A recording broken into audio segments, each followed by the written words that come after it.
Today we'll talk about fat. Is it a friend or a foe?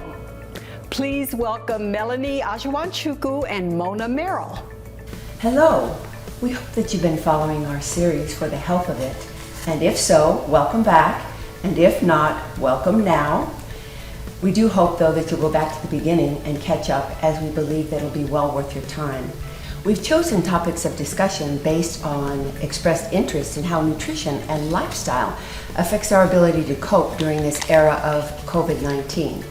We, along with our donors, are committed to your best health outcomes during this crisis and beyond, and so we bring you this series.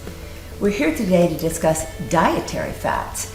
Much controversy after much research has evolved over the last several decades in terms of the types of fats and the quantity of fat that best serve our health. That is, our overall health, our heart health, our ability to prevent disease with the fats, and also manage our weight. We're here today to discuss this hot topic. Mona, I'm so happy to be with you and know that you have some questions, and I'm sure the audience does as well. So for the health of it, let's get to them. Thank you, Melanie. My questions are about fat. Are all fats created equally? Are there good fats, and why are they good? And what about butter versus margarine? I understand your question to be, are all fats equally good for us? And decades of research gives us a resounding no. So when we talk about this, we have to consider factors. We have to consider one's state of health, their genetics, their activity level, and the overall consumption in the diet. All of these factors certainly come into play. Thousands of research studies have come to support the fact that the monounsaturated and polyunsaturated fats best fit this bill. They really meet this benchmark. So we're talking about fats that come from plants. We're talking about fats that are liquid at room temperature, and we know those to be the better choices overall. As for margarine, that's quite a subject. So always important is to read a food label. And when we read the food label, we'll be able to identify the ingredients. So it's not just the percentage of what's in the product, the nutrition facts, but also the ingredients. And we're looking for things like partially hydrogenated oils or trans fats. Now, a label can indicate that there is no trans fat at all if there's half a gram or less. However, any amount of trans fat, the artificial trans fat, is not healthy for us and does contribute to damage to our heart muscle and also our vessels. And so we really want to make sure there's no trans fats or hydrogenated oils in the product. Now, plant margarines that have plant sterols in them, however, are a better choice. And then there's butter. So with butter, it's very high in saturated fat, and the controversy about that has been shifting. There's a good amount of research that indicates that the saturated fat is not nearly as detrimental to us as we once thought. However, a good choice on butter is to choose something like ghee, a clarified butter, and or to choose the new butter products, which actually have extra virgin olive oil or olive oils added to them. Melanie, when I'm shopping, I see that there's full fat, low fat, and non-fat.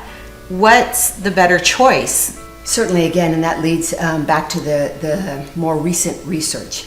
So saturated fats that we find in, and you're talking about full fat, that we find in milk and butters and even in eggs, have now been, so the new research tells us that they have not been implemented in raising the bad cholesterol, the bad LDL cholesterol.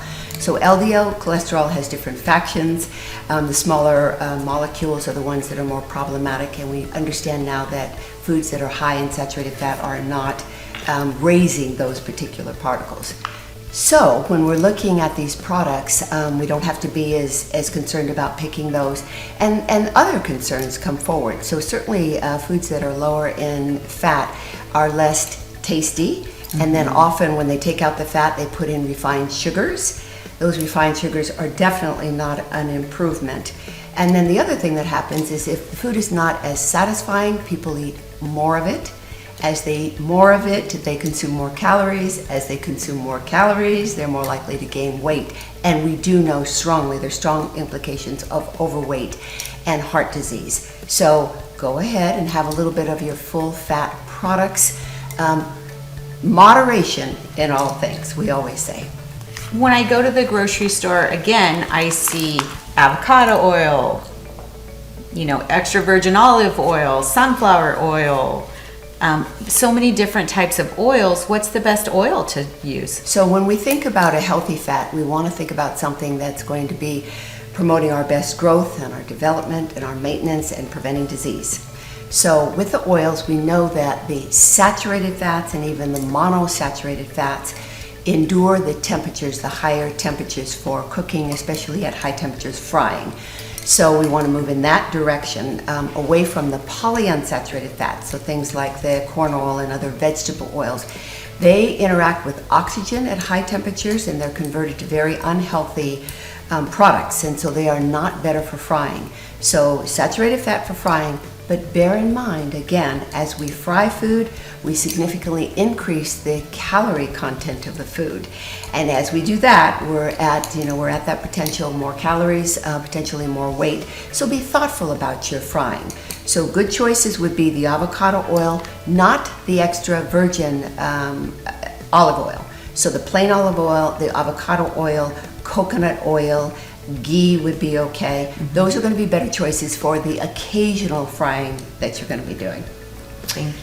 Absolutely. So in summary, there's been a paradigm shift. We have thought for decades that the saturated fats were the big enemies, and we're now coming to understand that that they're not as much of an enemy as we thought. They're not as problematic. The saturated fat is not strongly or continuously implicated in raising our risk of heart disease. The polyunsaturated fats may or may not reduce our risk of heart disease. The verdict is still out on that. We need more research. But definitely taking fat out of foods and adding back refined sugar is problematic and does lead to an increased incidence of heart disease. So I hope I've answered your questions. You have. Thank you so Excellent. much. My pleasure. And as we say, eat well, be well, stay healthy for the health of it. Thank you.